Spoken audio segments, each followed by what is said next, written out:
Welcome back to the Mirage podcast. This is season 6. This is episode 2, and I have the privilege, the honor, and my heart is so full to be having a conversation with Sarah. And I always wonder how to pronounce this last name. I should have it right by now. Can you please say it? I mean, I think it's just Cerami, but if you're being very Italian, I think it's Cerami, which is, I inherited this. The best part of this is you having the last name and saying, I think it. We think You it's spell ceramic. it like ceramic without the C at the end. That I can tell you. Okay, that puts it into perspective for sure. So, Sarah Cerami is on the show. And of course, I wanted to give respect to your husband's father. Like, yes, if it needs to be pronounced with this Italian accent, then we'll make it happen. Somebody send this to him and have him approve or disapprove. But anyway, Sarah, I love you so much. Love you. You're the And best. I know that I just walk around on this planet like a big, fluffy, large beating heart that's entirely too mushy 99% of the time. No, not too Yeah. mushy. Just I mushy enough. apologize. I apologize if that feels suffocating or just like too warm and fuzzy, right? I don't know. But I can't help it. You have been one of my absolute closest friends for over a decade now. Crazy. You were also one of my first guests when I started the podcast. And that was 6 years ago. Hard to believe. Very hard to believe. We have changed a lot as we get ahead. And yeah, there's just been so much that has happened in that almost a decade or just in the decade or more of our friendship. So I was excited to bring you back on because you've accomplished a lot. You were already just a kind and inspiring and motivational person. As an educator, you can't be an educator without being compassionate and inspiring and empowering to others. So we met by way of your dance career, by way of you then coming back to Kicks Academy of Dance to be one of the best teachers there. And we just got really close over time. And you continued to kind of reach these very motivational milestones, right? So I have you back on in the month of Reinvention, Bravery, and Grace, because you have obviously cycled through reinventing either yourself or your life. You've given yourself grace through those changes, and you've had the bravery to face those changes and move through them. That is real. And these are all things that I think, especially in today's fast-paced technological world, we don't stop, or we don't always stop to sit back and think about all that we've been through and everything that has brought us to today and to this present moment. So I would like to reflect on that, if that's okay with you. Of course. That's such a nice way to talk about this topic. I like your framing of it. Thank you. Good. I'm glad to hear that. I'd be nervous about these shows. I'm trying. 6 years ago, came onto the podcast and we were dealing with a pandemic, right? I would like to know if you had to map out in like concise bullet points. Tell me about where you've been and what you've accomplished in that last 6 years and since the pandemic. Oh my gosh, I feel like we've both lived a million lives since then. I don't remember exactly like what month we did that podcast, but my husband Lucas deployed in the fall of 2020. I was living in North Carolina at the time teaching dance. Somewhere in the midst of that, while he was gone, I decided through the help of my cousin, who I blame for this all the time, it's his fault if I fail, to go back to PT school and become a physical therapist, or at least like pursue that path. So I, in May of 2021, went back and started that process with all my prereq classes I did not have. I officially started PT school, moved from North Carolina to California at the end of 2023, graduated in summer 2024, moved out of California in 2025, moved to Morocco, halfway across the world in 2025, and now we're here entering 2026 as a licensed physical therapist for the last year and a half, living overseas. And yeah, that's bullet points, I think. And do me a favor, add even more texture to that. Tell me where you've traveled to along the way and the other places that you have set foot as well. Yes. I mean, that's the Hmm. best part, right? Um, well, California was the start of our travel adventures. So we were in Monterey in Central Coast. So we went down to LA a lot, where my brother is, which was like the best. And then we also traveled in Northern California, went to Napa and Yosemite and San Francisco, and did a lot of traveling in California. And then came back to this East Coast, spent time in New York, and I went to Disney World with my mom, and then kept travel going. So once we got to Morocco, I've been trying to like tally this in my head. We've been to like 5 cities in Morocco, and then I think I've been to 10 countries, maybe that's wrong, something like that. My husband and I went to Turkey, UAE, and Oman. That's 3, and then 4 if we count living in Morocco. Then I took myself to London on a solo trip. Highly recommend. Um, Went with my mom to Paris, Spain, and Portugal. Went with my mother-in-law and brother-in-law, sister-in-law, and niece to Italy. And then we just got back from Jordan. So 10 countries, and then we go to Scotland next week. So we've been everywhere. I want to ask about the concept of how you can't predict when life goes any particular way, right? When you think back to little you, your inner child, when you think back to your, career in dance that started when you were 3, dance has taken you around the world as well. I remember working at the studio and finding out that you went to, was it Israel, Yeah. to perform with a company and whatnot. You can't predict when life is going to take you on this journey, right? Did you ever think that you would be in these spaces? What was it like as these puzzle pieces fell into place that encouraged this type of movement? I think I always knew I wanted to travel. We were a big vacation family, so like we always did vacations places, a Mhm, lot of like Disney World and things on the East Coast, so mhm, never internationally. And then going to Israel to dance after college was like the first big travel. But then, you work and you start like committing to that and you're paying for mhm, things and life's expensive, so you don't travel as much. But I think I always had this thing. I think you and I relate on this a little bit, is like family is so important and your family's in one location and there's like this pull to be with them and like around places, and obviously like teaching at the dance studio I grew up at and like being in that safe space. But then I think you and I both always have that thing that's like, but maybe there's somewhere else to go. Like maybe yeah. there's somewhere else fun, and like trying to figure that out. And so mine happened through like getting married, um, which was never like a vision, was to get married to someone in the military, um, or would, and do that kind of travel. And we've had like a unique military experience because we haven't moved all that much. But I think that has enabled me the ability to travel, but I'm not doing it just for fun. Like a lot of it has a support system of being there for Lucas's work. And then I get to like take advantage of that, which is a testament to like the life that he and I have tried to build Mhm. financially and emotionally, and our goals, and support that. And like a lot of the travel I did the last 8 7 8 months that we've been in Morocco has been without him.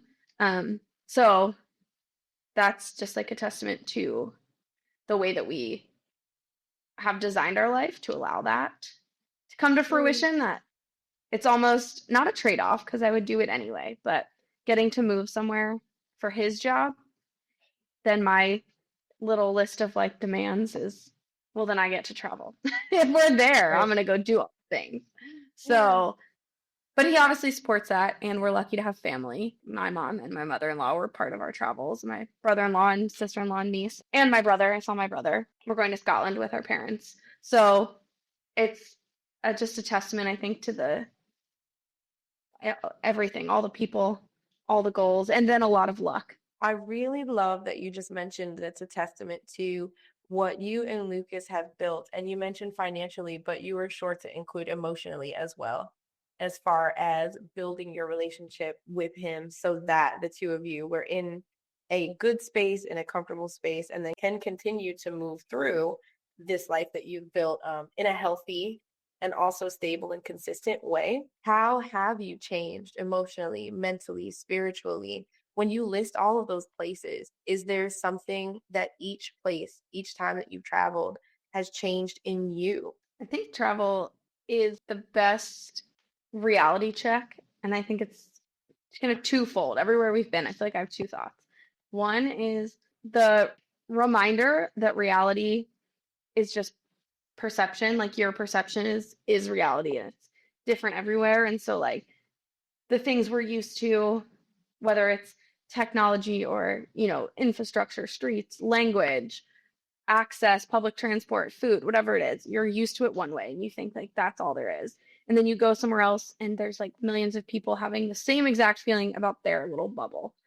And I think the more of that you can see, the more that just creates a gratitude both for like what you have, but then also for everyone else's experiences, and just reminding yourself that like you don't really know what other people have in their life or what other people are experiencing, and that's, small or big scale, but it's almost just like an awe, like a sense of that's so cool that like there's this whole world here that I like never would have seen.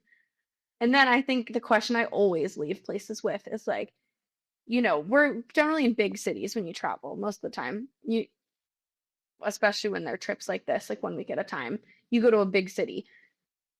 And so you hit all the highlights. But every once in a while you stumble across like a great restaurant that's like a hidden gem, or a random state park. Well, not a state, but the equivalent of a state park, or a restaurant, or whatever it is. And I always say to whoever I'm with, like, what are we missing at home?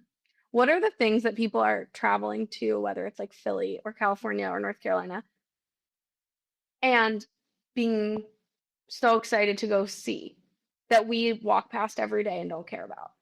Or, Lucas and I were joking the other day talking about it, and he was like, yeah, when's the last time you went to like the Franklin Institute in Philly? And I was like, yeah, I don't know, middle school. Like, I lived down the street, could like see it from my apartment for 3 years. Did I Right. ever go in? No.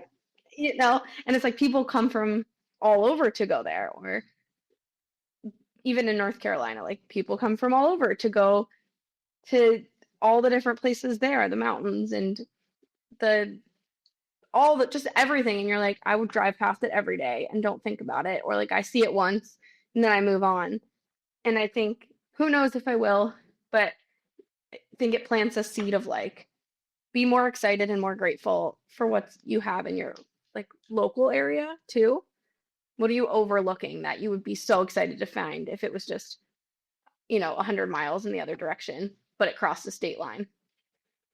What would That you, is, how do you feel about it then? So I think those are kind of the two things that, I don't know, you wouldn't be able to have that appreciation for like other people or your own space if you don't have something to compare it to.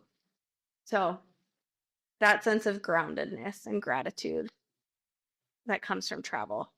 mentally and emotionally for you, what have you dealt with when facing relocating and changing your life and going to these spaces that are vastly different one from the other? What was happening inside as you had the bravery to continue to move around?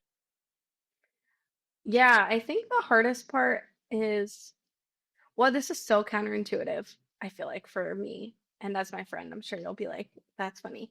Because I'm like not the most social person, like extroverted social person. So I would never ever be the kind of person that's like, I hate leaving the people, because I'm like the two people I acquired there, but I think that is the hardest part, is like when you find something good where you live. And I've been lucky, the places that we've lived, I've liked something. It's usually my job and my coworkers. It's hard to leave, especially when it's not really on your own terms and Mm, you can know it's coming. And I think that is very helpful mentally to know, like when you enter the space, that at some point you're going to leave. And so I would not say that has made me more guarded in any way, but I just think Mm. helps you process when you do have to on a, random Thursday, just like be your last day of work. So I Yeah. think the people make it really hard. I think the thing I look back on of all the places I've been is it feels for a lot of them like it didn't have enough closure. Like the people or the job or the travels we wanted to do there, the restaurants we wanted to eat at, like whatever it is, it always feels like there wasn't enough time. And the time went by too fast and you didn't get to like wrap anything up, which is life. So that's just life. But I think the hardest part is being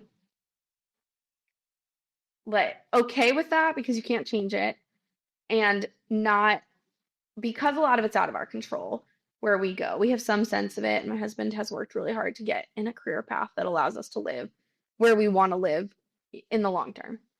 Right. But it's not like I can just wake up next week kind of and be like, I want to go back to this job because I can't. Like I'm never going to live in California again. And it was lovely and wonderful. And if left to my own devices with $1 trillion in the bank, would I go live there again? Sure. But that's just not life. Mm-hmm. Um, so I think that's kind of the mental game is like not being guarded when you're in the situation, even though you know you're leaving, and then being okay that it's going to feel a little bit unfinished. And Mm. I think for me too, I'm not an extroverted person. So this move, especially to Morocco, just our circumstances and where we are, I don't really talk to anyone here, um, which is fine. It doesn't bug me at all, but it is And very that was different. kind of a question that came up just now. I'm sorry, this lends to your point. Yes, to being introverted.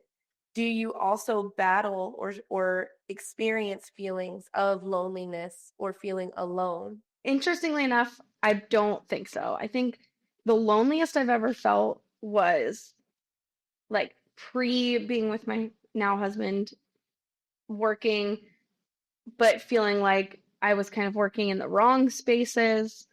Um, Honestly, when I was still performing as a dancer and starting to move out of that into teaching and felt like I didn't have my footing, that was the loneliest I felt because I think I didn't have any deep connections, whether that was like relationships, friends, whatever, because I just wasn't in the right spaces. Teaching, and obviously like you and Allie, and then all the jobs I've had, since then, both in dance and PT, I feel like I was in the right space at the right time. And that gave me like a depth of relationship, even if it was mostly coworkers and friends, like who became friends, to not feel lonely. I definitely think it can feel like alone, but I'm also someone who might complain that I didn't talk to anyone for 48 hours in person besides my husband one week, but the next week I'm like, thank goodness. Whew, didn't talk to anyone.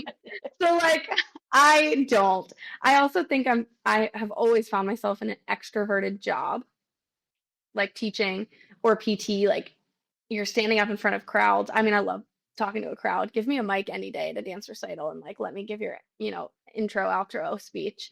Talking to like a dance class full of people, talking to parents, and then in PT, like I've done only really one-on-one sessions, so that's like 40 minutes of dedicated FaceTime with an individual 10 Right. times a day.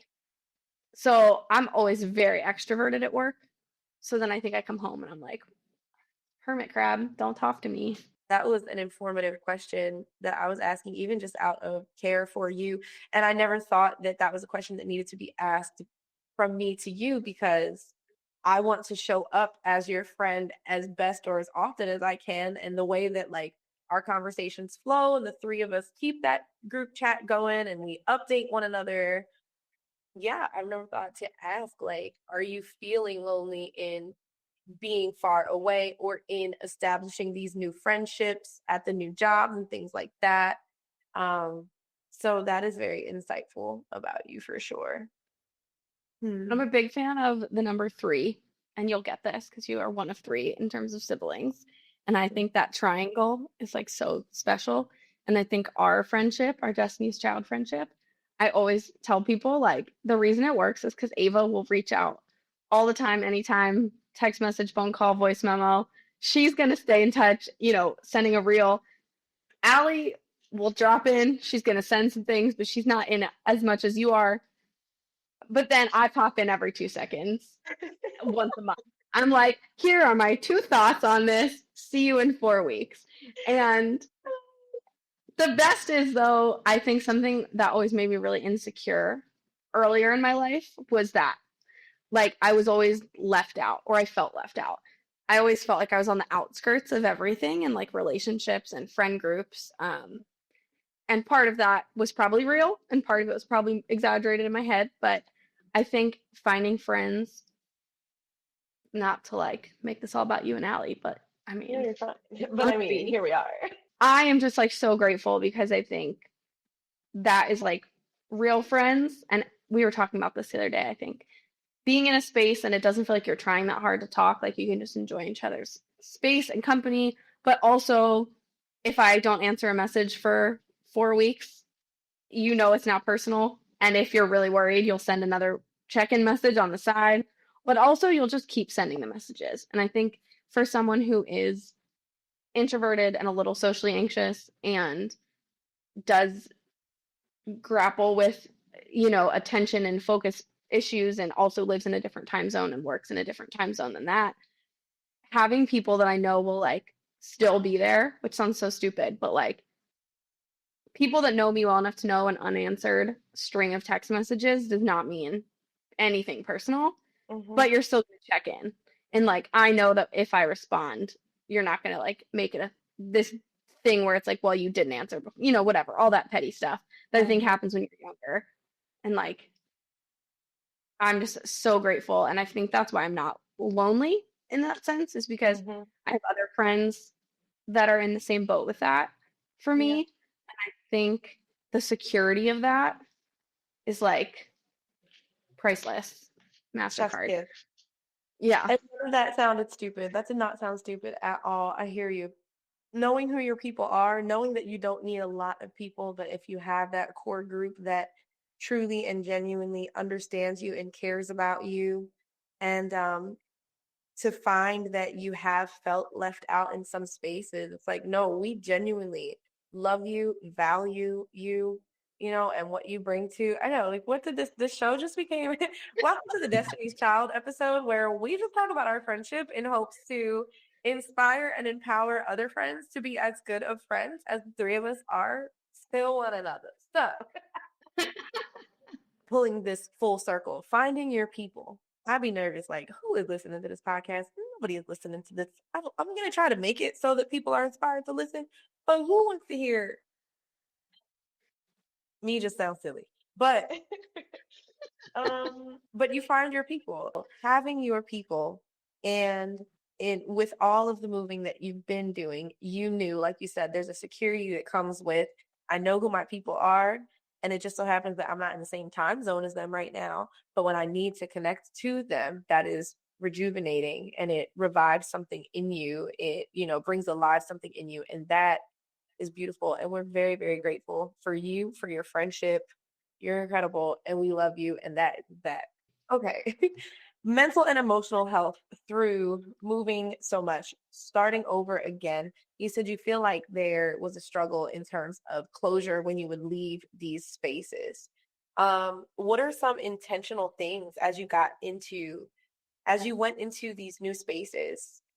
Did you have intentional approaches? And I was thinking about this before I asked this question. Like, of course, you have to go get the job because you have to pay the bills. So, yes, you have to put yourself out there in that way. What are some other intentional practices that you had, whether they were social practices that put you out there, whether they were social practices that actually kept you safe and were more personal to you? This is something I could definitely grow on. I don't feel like I have a lot of intentional practices with it.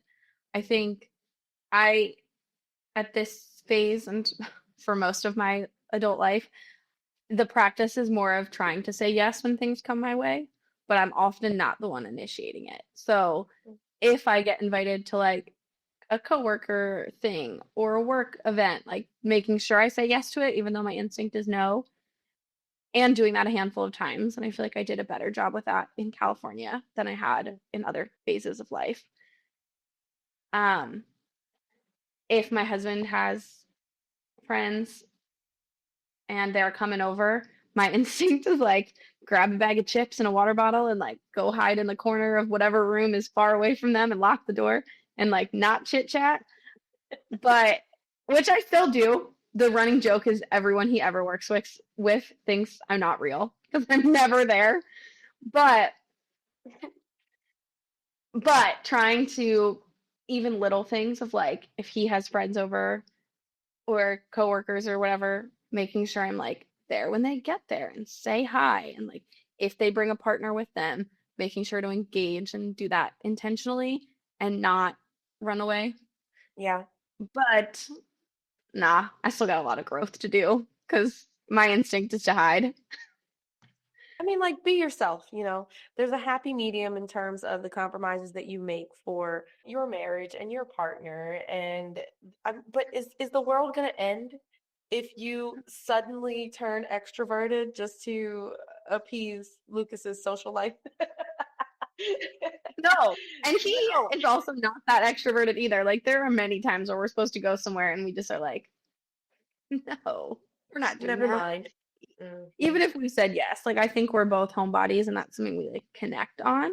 I think part of his journey, I won't speak for him, over the last few years is that he has gotten more social and he's also found his people, at least for this phase of life and adulthood. And so I think he has become a little more social, which for me, I'm like, but the old us would have stayed in. But I think it's good to push myself because I think that loneliness that has been there in times is often because of not putting myself out there or taking advantage of opportunities and being like, nah, I'll catch it next time. I'll say yes to the next one. And then like the next one doesn't come. So I think it's just mature and like something I would grow towards is being more open and responsive to moments to be extroverted. But yeah, I'm not trying to become a whole extrovert out here. I'm good. I'll Hmm. stay right at home. Stay true to yourself. There is nothing wrong with that. Stay nice and comfy and cozy with your bag of chips and your water bottle. I know at one point you were going to therapy. Are there any themes that we've discussed so far in terms of relocating as much, right? Or pursuing your doctorate in the midst of all of the relocation, or building that strong marriage and connection with your husband throughout all of the moving?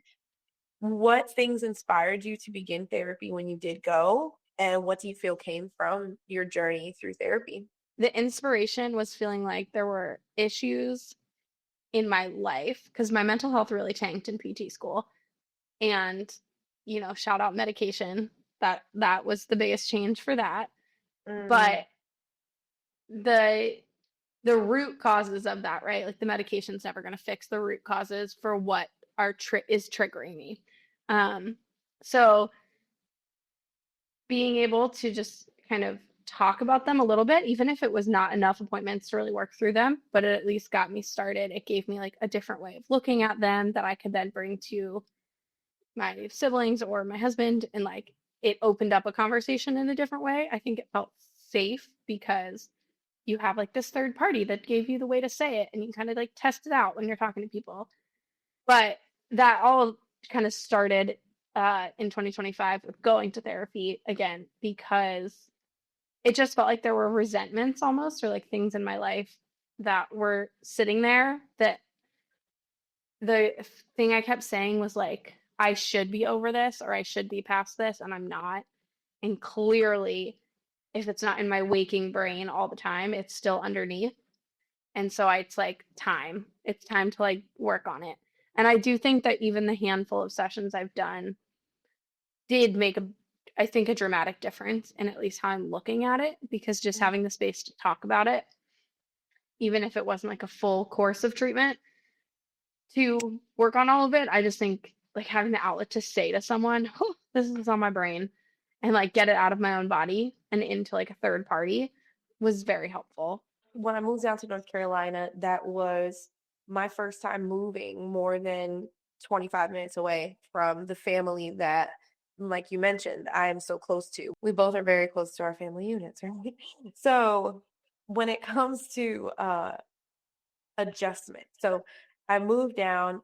My entire life felt like it was flipped upside down, but not in a bad way. It was just a very big, drastic change. And what I took away from therapy, or what that incredible therapist did share with me, is that adjustment to new things takes more of a toll on your mind than you realize. Do you know, or I should ask this way, were you struggling with adjustment through all of the moving? And if so, what were some of the ways that that was showing up? You know what's funny about that? I think about this all the time. Um, I think the biggest adjustment was PT school, not even the moves. Like going back to school is the biggest adjustment. But one version of why I'm not a doctor, well, I am. I'm not a medical doctor, so let me not prescribe this diagnostically at all. But one form of like depression that you can have is called adjustment disorder. And that is seen, I believe, as more of a short term depression that is brought on by some kind of life change. So I don't know the details of how or why they figured out. And I will say my pills that I got when I got medicated for depression anxiety said adjustment disorder on them. And I remember reading it and being like, excuse me, I am just this way. This is how my brain works. Like I was a little bit offended by them thinking that it was just a moment in time. But at the same time, I'm like, yeah, maybe it was. I think there's a propensity for those challenges, and then there's events that can trigger it. So I think exactly what your therapist said, like adjustments in your life and changes that you make can take a much bigger toll than you realize. The physical act of moving, like moving is stressful, right? Packing up your house, loading it onto trucks, shipping things, trying to remember where you Mhm. put everything. I have a trillion cats. Trying to move the cats is stressful. So like the physical acts of moving are very stressful, but I think I'm still lucky that Lucas's military career has not moved him as often as a lot of people. So the moves are still very exciting in the sense of we've gotten to go to great places, and we have enough warning that we're going there, or enough freedom once we're there to be like, here's our bucket list of things. This is so exciting, and treat it really gratefully. For me, I don't think the adjustment is that hard. I think with this current stay in Morocco, the distance from home, and not even my family necessarily, because I have seen some of them, but just the distance from normalcy, like my normal, I'll put in quotes, has just been a little bit harder. Does the timeline help you handle it as far as knowing a little bit what your plans are for post Morocco? Yes, I think having things to look forward to is great. We're for sure coming back to the East Coast, which is where our family is. And we haven't lived on the East Coast since 2023. And even then, North Carolina might as well have been a whole other country from our family. Because Hmm. as I'm sure you know, no one's coming down there to visit us. We're going up there. Yeah. And so I think knowing that we're going to be near family is great. I think I am happy because my husband hasn't lived near his family. Like Lucas hasn't lived near his family since he was 17. So knowing that he gets that chance to go be near family is amazing. Yeah. And we have a niece now. So knowing that we're going to be near her is great. So having things to look forward to does really help, both in like your time is running out, take advantage, be grateful for what you're doing and where you are, and then also like start mentally preparing for all the challenges that come, because it's almost a sense of relief. Like I don't know how you felt when you moved to North Carolina, but I imagine when you're choosing for yourself a move, there's a lot of pressure on like, is it the right place? Is it the right time? Am I going to have Hmm. everything set up when I Yeah. get there? And a lot of that's taken care of for us. Like Yeah. we don't deal with a lot of those details. So I think it leaves you a lot of space, especially as people without kids. It's just us and our cats. There's a lot of space to be like, what's the mental part of this look like? Because I don't have to worry about the rest of it. Like the date's being given to me. The timeline is what it is. Right. So it frees up that mental space, I think, to be like mentally prepping all the time. Mhm. You've spoken on the positive aspects of um, moving through a military lifestyle. What are some challenges that you've had to face in moving through a military lifestyle? Challenges are the time apart. I think that is always a constant, but we're also a couple that does really well with living apart. And so it's twofold. Like it's always nicer when we're together, but it's also there's a lot of things that I think a lot of military couples are like, distance is okay. Like you just because it's your norm again, like you can't fight it, you start to be like, it's okay. It just is what it is. Like I have my routine when I'm alone. Um, but that doesn't necessarily make it easy to take a life that was built for two people and then make it for one Mm, person. And my very delightfully ambitious and fearless other half does not go to places that are reassuring as his family that's left, home. Uh, so I think the stress of like sometimes going on more high risk mm, jobs is a mental toll, but there's a million ways to like work through that and be okay with it. And I totally am. It's twofold, right? I like that when we move, it's not entirely up to us to figure out the logistics, but simultaneously, it's not entirely up to us to figure out the logistics. yeah. So there's good and bad about it. Moving when you don't have a lot of say in like the when, the where, the how can be challenging. But Mm, we have again like had it very easy relative to a lot of people, and we're grateful for that. mhm. And yeah, I think it's hard to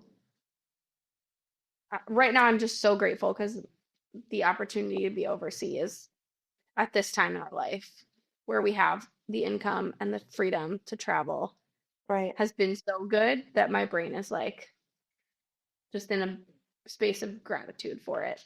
Even Yeah. if I am looking forward to getting back to the States and moving on, that's like much more selfish for like my version, my world, like my career and family and things. But it broadly speaking, I don't feel like I have a lot of complaints at the moment. Hmm. Awesome. I love that you get to absorb different things from every place that you've traveled to. And then, like you said, it's like you're also looking to coming back home. You're bringing all of that back home with you. Everything that you've taken on from moving around and seeing the different cultures, the different lifestyles, different food. That's the Because we best part. are, right, we are foodies. I am here for some international food. What inspired you to achieve your doctorate? That was from my students. I think you give a lot to students and then you get a lot from them. And I think the inspiration that they're working with us as dance teachers, and so much of the focus is on like the human body because that's what we're doing. That's our tool, that's our canvas, that's our space. And the constant questions about like this hurts or that hurts or why do I fix this Mm, comes up. Every dance teacher knows it. And I think a lot of us don't realize that we don't know the answers to it, or we don't really pay attention, or we have the answer that our dance teacher told us once and we're still recycling it. But I think at some point a light bulb switched when I started really thinking about it. And I was like, I want to know. Like, I want to be able to answer these questions well and safely and like guide students. And I want to be able to help. The core of it is still like, how do I make dancers feel better? But it's broader too of like, how do you make people feel better and move better?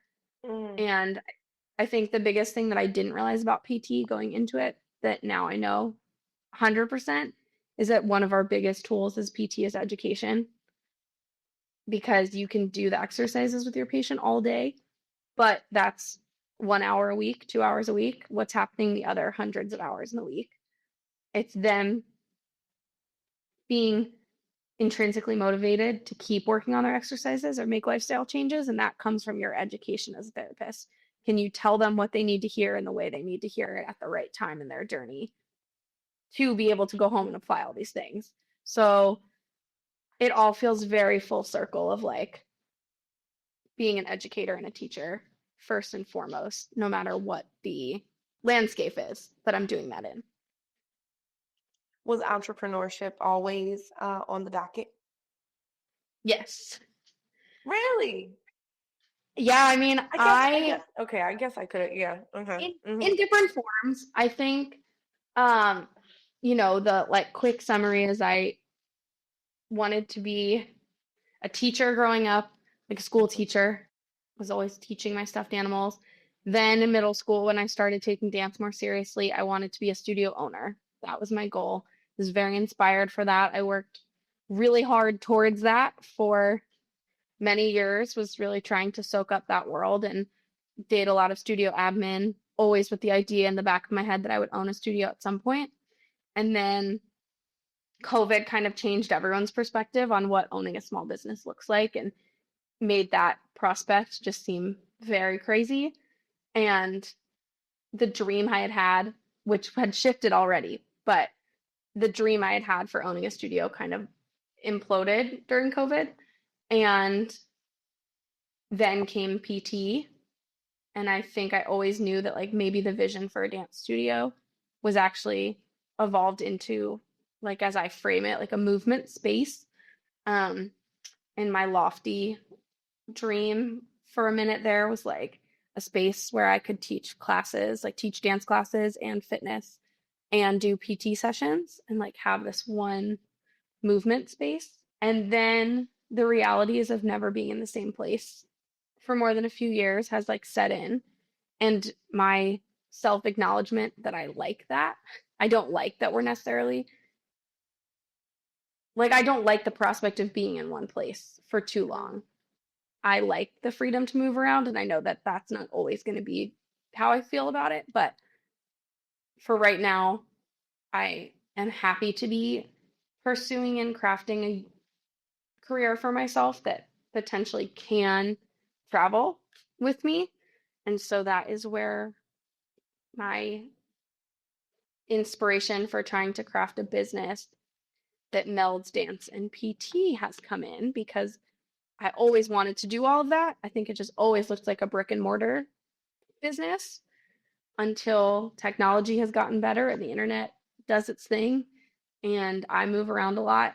And the idea of being able to work in a virtual space is like, ah, that's the answer. Like, that's the thing that allows me to still do what I want to do, but keeps that dream alive of like being a teacher and a studio owner and a movement educator and all the things. And you're so good at those things. And when it comes to your years of being a gifted educator, what has it been like to have to cycle through and become that student again in order to understand, how you want to build this business out? I am still learning. I feel like I'm so new to this, as you know, like the ideas have just been forming. Also, a credit to therapy. A lot of these ideas really started to solidify in therapy. Yeah, it feels very overwhelming. I think being a student is always overwhelming. I did it to go back to PT school, and it was so hard. But the greatest thing an educator can do in any space, or a human, let's just say human, is to keep learning and keep being a student and keep being hungry for knowledge. And I think starting a business or trying to start a business is just another funnel for education. I think my biggest hurdle is when you look out at the vast array of options of like, where do I start? What do I learn? How do I learn it? I get very overwhelmed when there's too many choices, and sometimes I just make no choice. So being able to make a choice or have that momentum to keep driving forward towards a decision or towards knowledge, that is the hard part for me. But the actual process of learning things, even if it's not fun in the moment, keeping that like switch on in your brain of like always be a student Mm-hmm. helps keep it in perspective. But it's overwhelming for sure. What are some of the most profound or outstanding lessons that have come up over the last couple of years, or just since you decided on like entrepreneurship and this is how I want to apply my doctorate? The biggest thing right now in the world is social media. I think the way that business and social media are basically one thing. Like you can't have a business without a social media presence is so daunting and overwhelming to think about. And you know it because you watch it and you're like, I get all my content about shopping and education and podcasts and movies. Like I see it on social media. That's my filter. But then to be on the other side of it and think like, I can have this amazing idea and it's all about connecting with people and working with people and encouraging movement and activity, none of which has anything to do with social media. And then be like, oh, but I have to use it. So that is the hardest thing because I don't know where to start on it and I don't know how to do it. So that's a matter of finding the right resources, which ironically is often watching other people's social media and trying to figure out what they're doing right. So it's like you just Right. get sucked, you're sucked in the You vortex. get absorbed into it. And then I think the imposter syndrome of it all is always hard because looking the minute you start saying like, let me research other people who are doing what I want to do, then you're like, but why would I do it? These other people are already doing it really great. Why am I here? So that constant battle of like, I'm trying to find my niche or my marketing like moment that is different than what I see out there from other people, but isn't too narrow, isn't too specific, also makes sense, and is something I truly believe in. Like, I know what my mission is internally, but does that translate? And is that the best starting point? Does that work on a social media platform? Does that work as a virtual business? Does it work for the population I want to work with? Like, does my core value that I want to provide to the world actually translate out? And I don't know. And trying to watch other people who do it really well, there's those moments where you're like, but they're not doing exactly what I want to do. And that's cool because it means there's like room for me. But then you're like, but they're 99% doing it, 95% doing it. So like that battle of learn from the people doing it without drowning in the comparison is just very hard. It's And such you a know, thin tightrope that has to be walked. yeah, it is. And it all ties together, right? The mental health, the loneliness, the all of it comes back around of like if you spend too much time absorbed in what other people are thinking or what you think other people are doing, terrible for your mental health. But also, if you're not putting yourself out there and talking to other people doing what you're doing and connecting, then how do you expect to grow your own business or your own entrepreneurship journey? But then how do just like the windy roads are all Yeah. over the place. And I think I underestimated how overwhelming that would be to get started with. What are some practices that you have into play? How are you taking care of your mental health as you face everything you just explained in regards to initiating entrepreneurship? I have been trying more recently to really only follow social media pages that fill two goals. One is like three things probably. Education. So like I follow a lot of dance and PT Mhm. content that helps me be a better provider of those services just as an employee. Then there's the people you're following because they're doing it how you want to do it and trying to learn. And then there's my like food blogs and recipes and cat pictures and like the things that bring me joy that have nothing to do with work.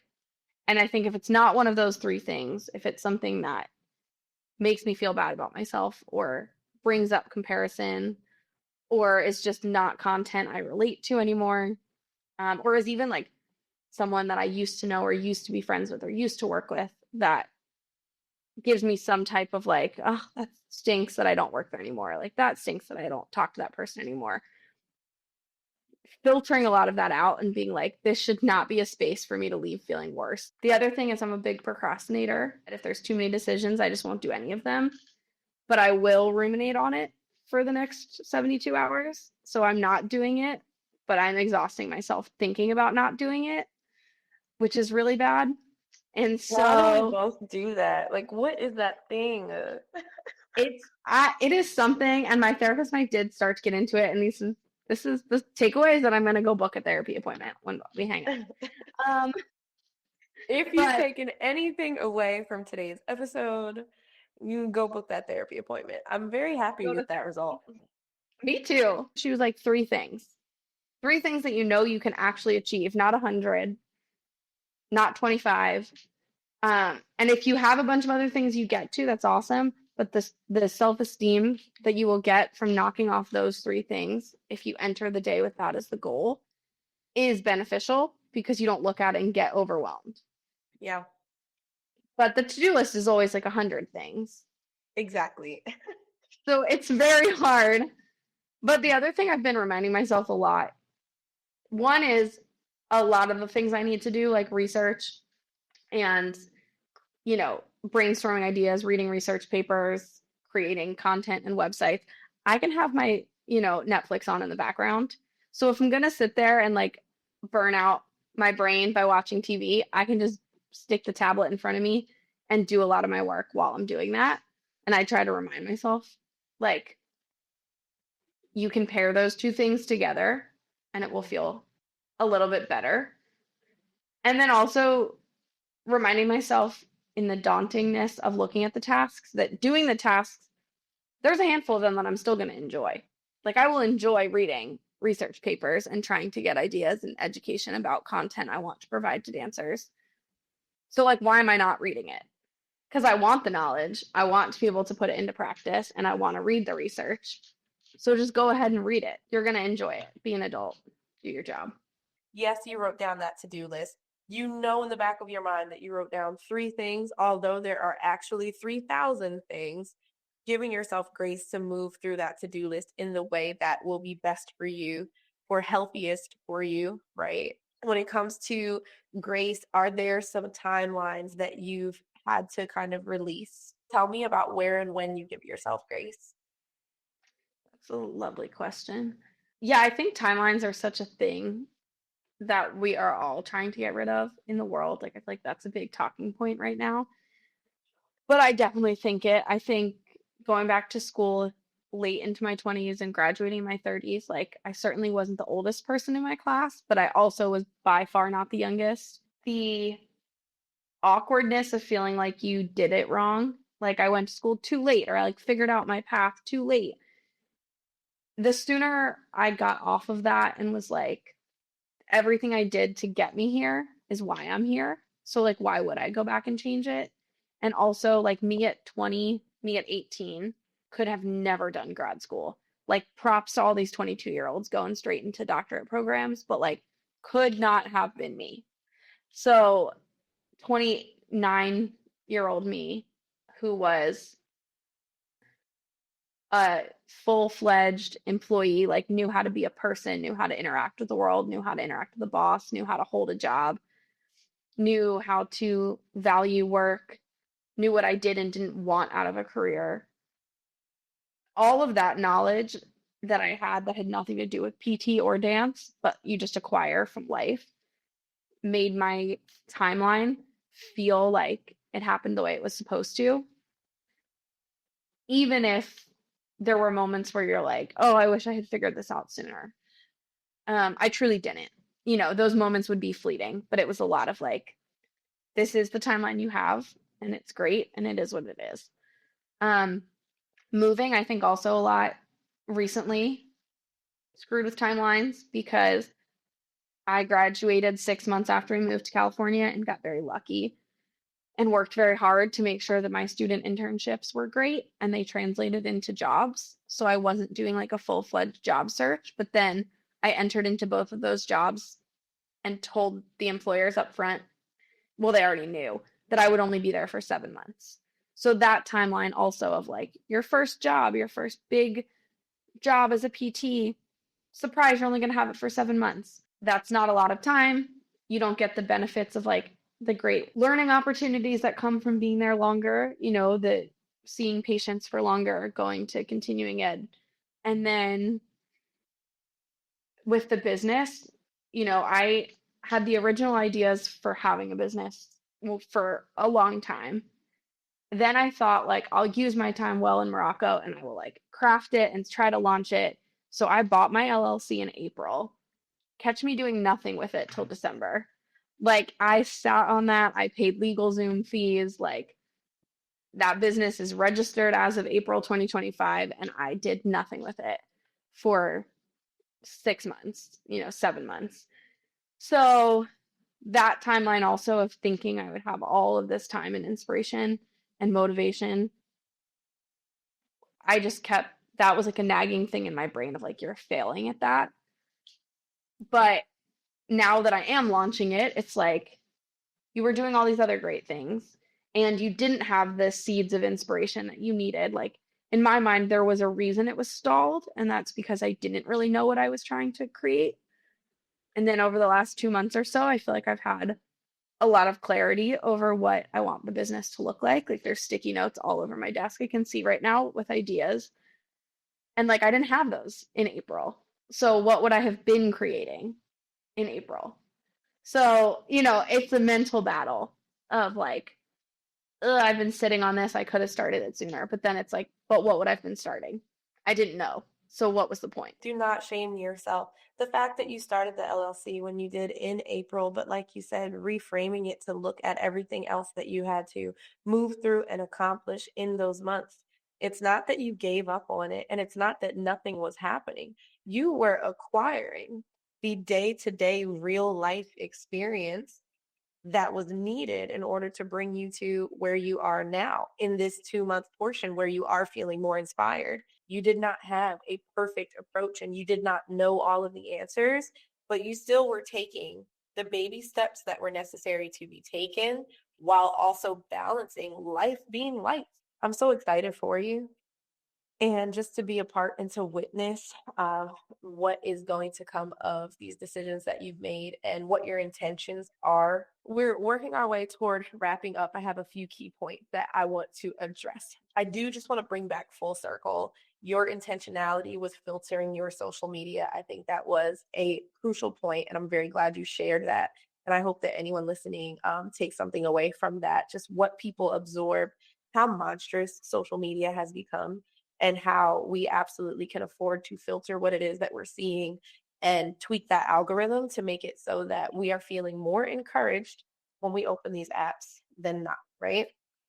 Yes. We already mentioned go to therapy. So, momentum. What is the goal? What is the dream?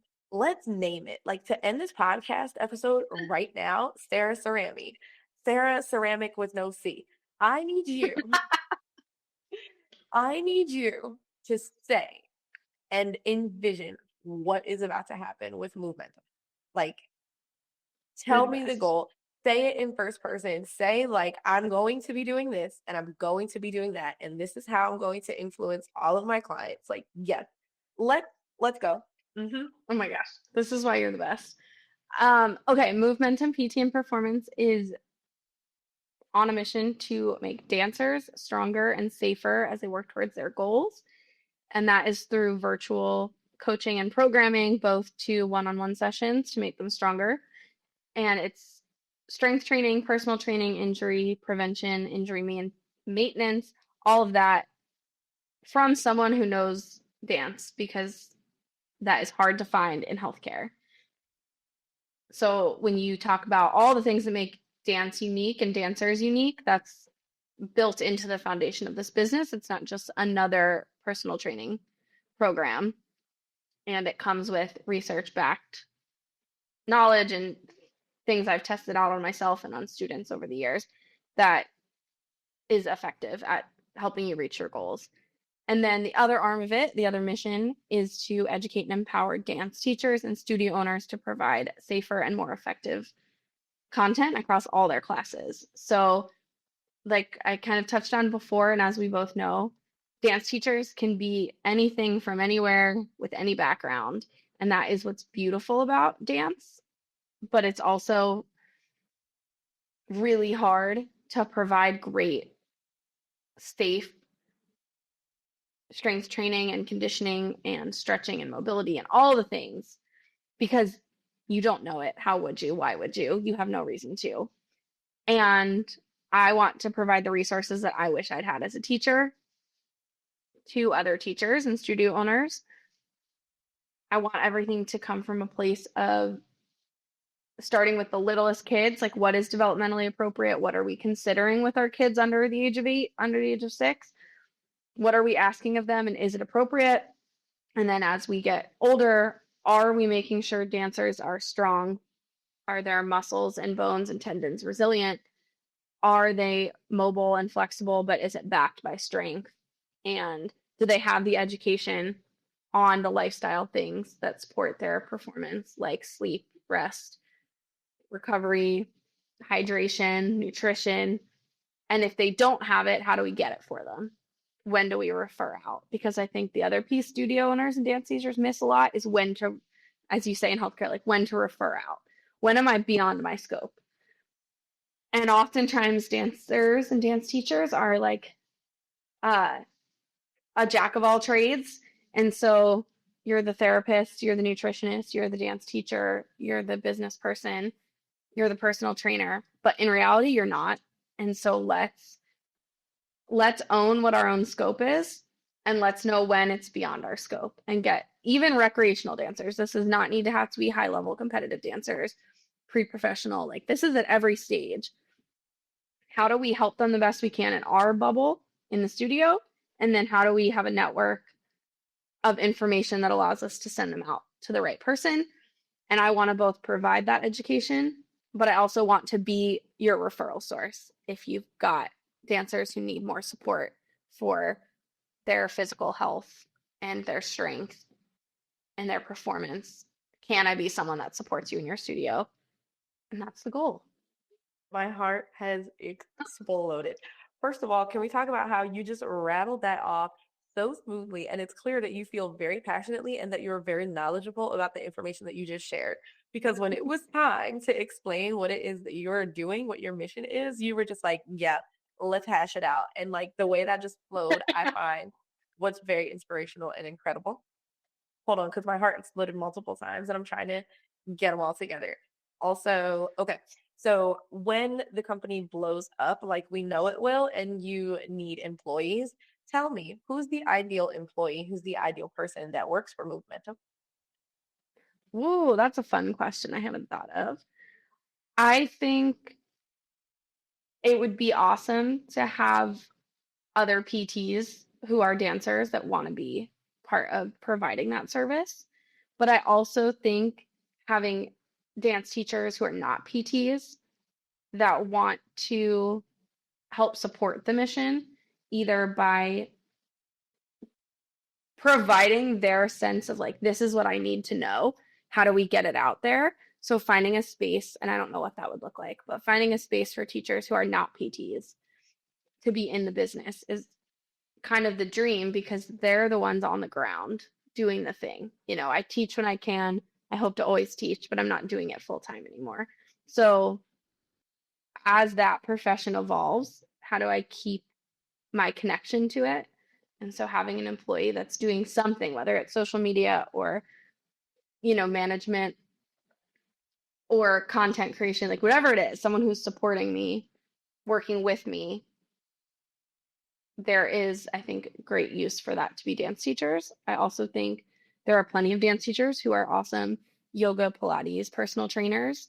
And if they're like doing their thing and it's great and that's not the same as strength training and coaching and movement coaching provided by a PT, but it is its own really valuable thing.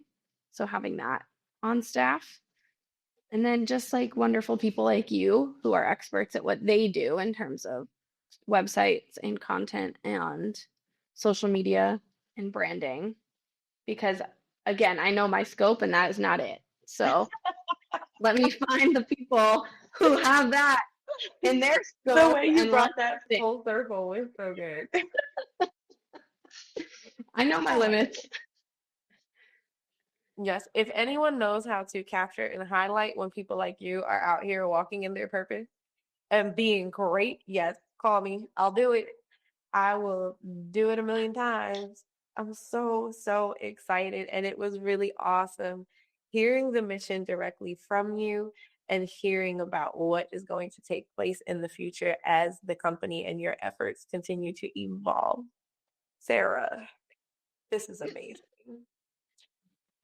In one sentence, what would you say is the difference between like 2020 episode, Lucas was about to be deployed, we were in the middle of a pandemic, and this episode today and who you are now? The coexistence of both broadening and narrowing purpose and like Mm. what my purpose is.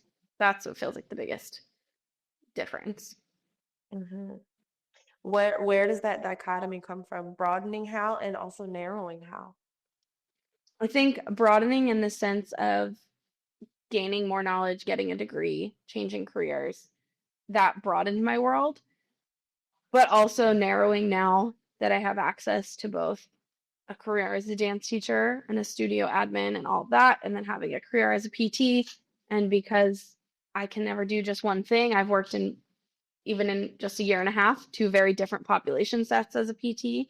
So that is very broad. But now coming back in the last year or so, few months, and like narrowing it and now saying, how do I take all the things I love, which, you know, college admissions essay for PT school is like passionate about movement and educating people on how to move their bodies safely and more confidently. That's so broad, right? But it's what I did as a dance teacher. It's what I do as a PT for adults. It's what I do as a PT for pediatrics.